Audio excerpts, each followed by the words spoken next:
eyes on Florida right now as Hurricane Idalia makes landfall on Florida's west coast as a dangerous Category 3 storm. This is a look at the conditions on Cedar Key on the state's west coast from around 7:30 this morning. And right now we've been getting a live look from Hudson, Florida, which is north of Tampa in the west central part of the state. And you can just feel for everyone there right now. But good morning. Thanks for being with us on this Wednesday. I'm Amy Lange. I'm Brandon Hudson. We begin with what much of the nation is talking about, and that's the latest on Hurricane Idalia. But hopefully by now that you've had a chance to reach out to any friends or loved ones in Florida or South Georgia and have heard back. The storm is slamming the Sunshine State with heavy wind and rain. Yeah, and that is triggering flooding and life-threatening storm surge. Fox's Rebecca Castor is in Bel Air, Florida, with a look at the damage so far. Flooding underway in Florida as Hurricane Idalia lashes the Sunshine State with life-threatening storm surge.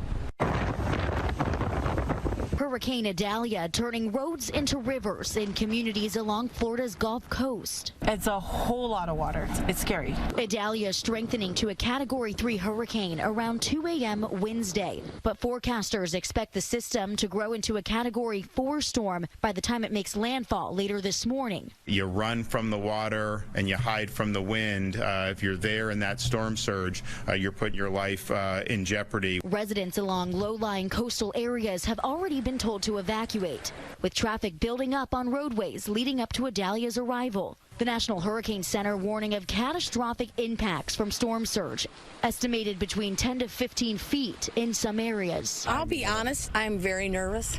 I'm very nervous because a lot of the locals that usually stay are leaving. Heavy wind from Idalia could top 130 miles per hour. Besides critical flooding, officials say the storm is also expected to clog roadways with toppled trees and power lines. You are going to see a lot of debris. Between 30 and 40,000 linemen, when the storm hits, will be in the state of Florida, and then they will immediately move to commence power restoration efforts. Thousands of National Guardsmen and other first responders are also at the ready with high water vehicles in case rescues are required.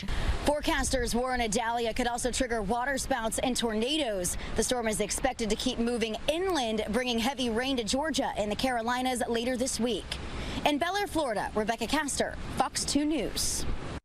And in times of hurricanes and other natural disasters, we see our neighbors step up to volunteer their time to people in need. We caught up with the local nonprofit DRAW, or Disaster Relief at Work, in Waterford. They were busy loading up boxes bright and early this morning that will help those in Florida who are affected by Idalia. From billboards. So we cut these into usable sizes. We make any without holes are become roof tarps. Any that have holes become debris tarps, so that they can drag the stuff out to the curb or repair a roof short term. Great group there. We wish them the best of luck as they head down south. And if you would like to help those impacted by Hurricane Idalia, you can visit our website, fox2detroit.com. Well, along with Florida, many other parts of the country will be feeling the impact of Hurricane Idalia for days. You're talking about high winds and rain that are expected to cause many power outages and more flooding. Weather Authority Derek Kevra. Here's you with the latest on the track of the storm. Derek, where is Idalia right now?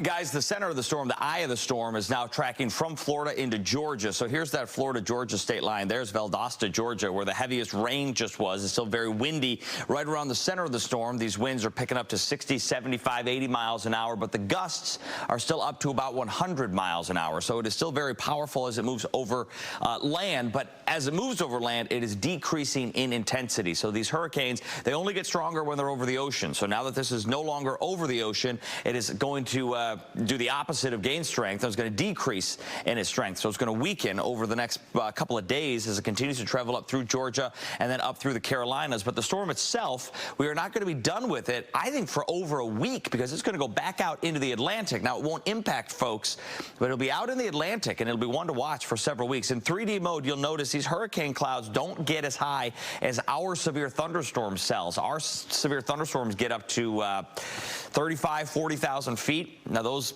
cloud tops are about 10 to 11,000 feet, so that's to say there's not as much hail with it. The possibility for lightning is a lot lower with tropical systems, but they still have the wind, they still have the heavy rain, and they still have the rotation, which is what's going to bring that threat for some tornadoes down there in southern Georgia, even central Georgia, as we move through the next 6 to 12 hours. Here's the eventual path as it drops down to tropical storm strength by moving through the Carolinas. Then it falls out in the Atlantic Ocean, where it will linger well into next week, and maybe even longer than that before traveling off to the north, not likely to make its way back to the United States. Quick check on our local forecast with those temperatures right now in the 60s. It is a cooler day today. We're going to be in the 60s all day long. 68 is our high temp with some late clearing. We do expect some sunshine and then a very comfortable, very pleasant Thursday, Friday before we crank the heat into the weekend. We'll discuss that in just a bit. Guys, back over to you. Now to a big local story. The debate over a controversial cell tower on top of Wyandotte Elementary School could finally be over for months. Parents clashed with the school district over concerns for their children's health. And this morning, the judge dismissed the parents' lawsuit in their case. Fox 2's Robin Murdoch is live with the very latest. Robin, what is the reaction there? Well, I can tell you, Amy and Brandon, that the ruling by this judge is not sitting well with parents who are worried about the health of their kids. As you guys mentioned, the judge dismissed that lawsuit concerning this controversial cell phone tower right behind me. It is a big win for the Wyandotte School District as well as T-Mobile, but it's a big setback for families who tell me their fight is far from over. We love Wyandotte. We've lived here. I raised my 3 kids, but I just don't understand why it has to be on a school. The controversial cell phone tower atop Washington Elementary here in Wyandotte is the focus of even more frustration after a judge dismissed a lawsuit filed by parents that was keeping it turned off for the time being. The new developments have many enrolled in the district fuming and in fear for their kids who could eventually be exposed to what parents describe as dangerous radio frequency waves coming from it. Honestly, maybe there is, maybe there isn't danger to it. They haven't completed the studies. Who's paying for the studies? You know, so you got to question that. This is not the atmosphere to try that out. You don't try it with kids. The Wyandotte School District and T-Mobile entered into a lease agreement to build the 5G tower on the school's smokestack back in 2018. It wasn't until February of last year that concerned parents started speaking out at school board meetings and organizing protests. Some even pulled their children from class. Other parents are now considering something similar due to the recent ruling that basically said they had no standing, that they have not suffered harm, and that speculative harm cannot be grounds for a suit. I don't think something like this drastic should be on a building for children. I mean, there's other opportunities. What about the school board education?